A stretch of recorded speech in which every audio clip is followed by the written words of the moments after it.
भाई की मैगी खा के हमें बहुत ही मजा आया। अब हम बात पूछेंगे। महमूद भाई आप बताइए कैसा मजा आ रहा है? वो लाइट से हमें बहुत मजा आ रहा है। हाँ, पहली बार आया हूँ यहाँ अपने फ्रेंड्स के साथ, मजा बहुत है।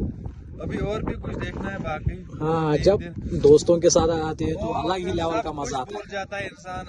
आगे हमें 2-4 दिन और जाना है। तो ऑडियंस से हम इतना पूछना चाहते हैं तो घर से निकलो, हाँ, घर जाओ। से निकला करो, झूठ बोलो कुछ भी बोलो लेकिन घर से निकलो। हाँ, घर से निकलो। हाँ। ये देखो आप यो